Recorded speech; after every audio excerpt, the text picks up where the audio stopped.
ইফতারের সময় ভুলেও খাবেন না এই 4টি খাবার, কারণ এই 4টি খাবার খেতে নিষেধ করেছেন স্বয়ং আমাদের প্রিয় নবী হযরত মুহাম্মদ সাল্লাল্লাহু আলাইহি ওয়াসাল্লাম।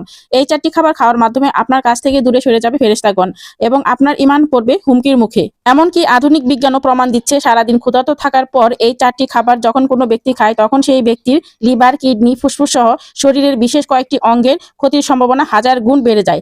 আসুন সকলে নিয়ত করি এই রমজানে সবগুলো রোজা রাখবো ইনশাআল্লাহ। প্রিয় দর্শক, প্রিয় নবী আমাদেরকে যে 4টি খাবার খেতে নিষেধ করেছেন সেই 4টি খাবারের মধ্যে প্রথম 2টি খাবার হলো কাঁচা পেঁয়াজ, কাঁচা রসুন, কারণ এই 2টি খাবারই হলো দুর্গন্ধযুক্ত। আর এই দুর্গন্ধযুক্ত খাবার যদি আপনি গ্রহণ করেন তাহলে আপনার ধারে কাছেও ফেরেশতাগণ আসবে না। তৃতীয় নাম্বার যে খাবারটি আছে সেটি হলো গরম খাবার। প্রিয় নবী হযরত মুহাম্মদ সাল্লাল্লাহু আলাইহি ওয়াসাল্লাম ততক্ষণ পর্যন্ত খাবার খেতে নিষেধ করেছেন যতক্ষণ পর্যন্ত খাবার থেকে ধোঁয়া বের হয়। এছাড়া বর্তমান আধুনিক বিজ্ঞানও বলেছে জীবনের প্রতি মায়া থাকলে অবশ্যই গরম খাবার ঠান্ডা করে খাওয়া উচিত। এছাড়া চতুর্থ নাম্বারে যে খাবারটি রয়েছে সেটি হলো বাসি বা পচা খাবার। এটু এক ধরনের দুর্গন্ধযুক্ত খাবার। আর আমাদের প্রিয় নবী কখনো দুর্গন্ধযুক্ত খাবার খাওয়া পছন্দ করতেন না। আর আমার এই ভিডিওটি ভালো লাগলে সকল মুসলমান ভাই বোনদের মাঝে শেয়ার করে দিবেন যেন তারাও জানতে পারে।